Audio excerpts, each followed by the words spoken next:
जय शिवराय, मी पांडुरंग कदम। आज आपण आहोत खोपोली या शहरामध्ये। आपण पाहिलं असेल दादाचं स्वागत करण्यासाठी तो छोटा बाळ बघा इकडे आलेला आहे। म्हणजे इथे जर पाहिलं असेल म्हणजे माता भगिनीची संख्या तेवढीच आहे आणि आमच्या मराठा बांधवांची संख्या सुद्धा तेवढीच आहे। मनोज जरांगे पाटील म्हणजे दादाला या ठिकाणी पाठिंबा देण्यासाठी आलेला। दादा काय नाव आहे तुमचं?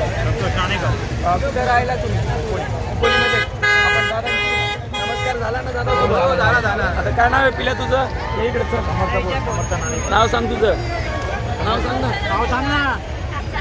चला दादा समर्थ नाव आहे का? तुम्ही पाहिलं असेल त्याला बोलता सुद्धा येत नाही, परंतु दादांना पाहण्यासाठी किती वेळ झाला आपण इथं उभे आहात? सकाळपासून उभे आहात। सकाळी तरी किती वाजल्यापासून अंदाजे? 8-9 वाजल्यापासून दादाची भेट झाली आहे। चला आपण आजी सुद्धा या ठिकाणी बघा। आजी तुम्ही कुठं राहतात? खोपोलीमध्ये। किती वय आजी तुमचं?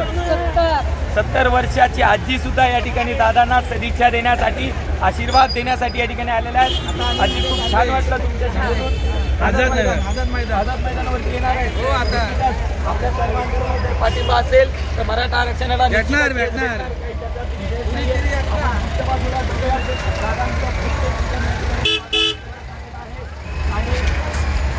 मराठ्यांचं भगवं वादळ या ठिकाणी पाठीमागच्या बाजूला मुंबईच्या ठिकाणी येताना मराठा बांधव अगदी थाटामाटामध्ये नाचत गात या ठिकाणी मुंबईमध्ये प्रवेश करतायत।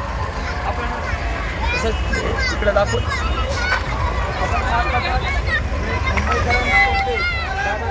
जोरदार स्वागत केलं जात आहे आणि मराठा आरक्षणासाठी या ठिकाणी पाठिंबा दर्शवला जात आहे। दादा कुठून आलात तुम्ही? सोलापूरहून आलेला। किती गाड्या आहेत आपल्या? 4 पिकअप आणि 4 मोठ्या गाड्या। चला येऊ द्या, धन्यवाद। आपण आपल्या खोपोलीमध्ये आपण आलेलो आहोत आणि काही वेळातच आपण वाशिम शहरामध्ये या ठिकाणी पोहोचणार आहोत, ज्या ठिकाणी मराठा बांधवांचे या ठिकाणी मुक्काम आहे। आपण पाहिलं असेल दादांची भेट झालेली आहे आणि आमचे मराठा बांधव आता आपल्या घरी जाण्याचा प्रयत्न करतात। काय नाव आहे तुमचं? कनिष्का देशमुख। आपण कशासाठी आला होता खास करून येत? आता सपोर्ट करण्यासाठी।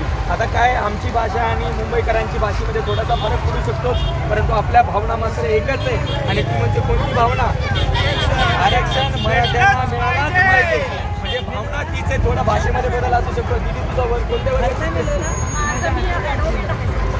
वा आमची ताई। आणि मग ताई तुला एक सांगू इच्छितो, आमच्या ज्या ठिकाणी म्हणजे अंतरवाली सराठी असेल, जालना असेल, बीड असेल, सेलू असेल, ज्या ठिकाणी आपल्या मराठा बांधवावरती गुन्हे दाखल झाले त्या ठिकाणी आपले जे वकील बांधव आहेत आणि वकील बहिणी आहेत त्यांनी या ठिकाणी मोफतमध्ये या ठिकाणी केसेस लढवलेल्या आहेत।